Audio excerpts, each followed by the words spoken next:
প্রবাসীরা সাবধান হয়ে যান, আপনার স্ত্রী কিন্তু ঘর থেকে আপনার সারা জীবনের অর্জিত সম্পত্তি নিয়ে পালাতে পারে প্রেমিকের হাত ধরে। ফেনীর সোনাগাজী উপজেলায় একজন প্রবাসীর স্ত্রী আরেকজন প্রবাসীর হাত ধরে চলে গিয়েছে। সাথে করে নিয়ে গিয়েছে 20 লক্ষ টাকা, বিপুল পরিমাণ স্বর্ণ অলংকার এবং 4টি মোবাইল ফোন। সেই সাথে নিয়ে গিয়েছে 50 লক্ষ টাকার কেনা ফ্ল্যাটের দলিল। মানে 50 লক্ষ টাকার ফ্ল্যাটের দলিল, 20 লক্ষ টাকা এবং বিপুল পরিমাণ স্বর্ণ অলংকার, প্রায় 2 কোটি টাকারও বেশি তার সাথে করে নিয়ে গিয়েছে। এরকম অভিযোগ উঠেছে সেই স্ত্রীর বিরুদ্ধে। গত বৃহস্পতিবার দুপুর 2:30টার দিকে আমার ওয়াইফ আমার ছোট বাচ্চা 5 বছর বাচ্চাকে নিয়ে 10 ভরি বাসা থেকে স্বর্ণ অলংকার নিয়ে গেছে, নগদ 20 লক্ষ টাকা নিয়ে গেছে, আমার 50 লক্ষ টাকার প্লটের দলিল নিয়ে গেছে। প্রশাসনের মাধ্যমে আমি সন্ধান চাই, আমার বাচ্চাদের, আমার ওয়াইফকে আমি ফেরত চাই, আমি আইনানুগ বিচার চাই, এটার আমি সুস্থ বিচার করে আমার সবকিছু আমাকে ফেরত দিবেন। সেই সাথে সেই স্ত্রী নিয়ে গিয়েছে তার ছোট সন্তানকে, রেখে গিয়েছে বড় ছেলেকে তার বাবার কাছে। ভাগাভাগিটা খুব সুন্দর করেই করে গিয়েছে। প্রবাসী ইসমাইলের স্ত্রী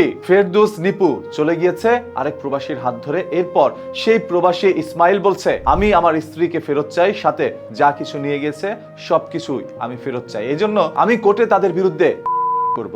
অন্যদিকে মেয়ের মা বলছে, আমার টাকা পয়সা নিয়ে গেছে, আমার ভালো না দুইটা নাতি গেছে, কার আসা গেছে, কিনলে গেছে, হে জানি আর হে মা বুঝতে যায়। ছেলেটা আসতো, আসে আম্মু রুমে বসে থাকতো। আমার আম্মু চলে গেছে, আমার বাড়িটা নিয়ে গেছে। আমি রাত্রে আমার আম্মুকে ছাড়া থাকতে পারিনি। মেয়ের মা বলছে তার মেয়ে বাধ্য হয়ে ওই বাড়ি থেকে বেরিয়ে গিয়েছে। হ্যাঁ, আপনার মেয়ে বাধ্য হয়ে বেরোতে পারে, কিন্তু অন্য ছেলের হাত ধরে কেন চলে গেল? আপনার বাসায় আসতে পারতো। 2টি সন্তান রেখে এইভাবে চলে আসা, এটা একজন ভালো মেয়ের লক্ষণ নয়। আর প্রেম অনেকদিন আগে থেকেই করতো। আপনারা কিন্তু শুনেছেন, ছোট্ট সন্তানটিও বলেছে সেই পুরুষ তার বাসায় আসা যাওয়া করতো, এরকম অভিযোগ দিয়েছে। এরকম কিছু সংখ্যক শাশুড়ি আর মেয়েদের মায়ের জন্যই সংসারগুলো ভেঙে যাচ্ছে। এদের কুমতলব যেন প্রত্যেকটি সংসার ভাঙার মূল উৎস। যদি কারো কপালে এরকম শাশুড়ি জোটে, সেই সংসারে কোনোদিন শান্তি আসবে না, এটাই ধরে রাখেন। তাই আপনার স্ত্রী যেমনই হোক, তার পরিবার সর্বপ্রথম ভালো হতে হবে। ওই যে মুরব্বীর একটি কথা বলতো, গাছ যেমন ফল তো তেমনই হবে, গাছ দেখেই ফল কিনো। সর্বশেষ এই সম্পূর্ণ ঘটনাগুলো আপনাদের কাছে কি মনে হচ্ছে কমেন্ট করে জানাবেন। আর প্রত্যেকটি প্রবাসীরা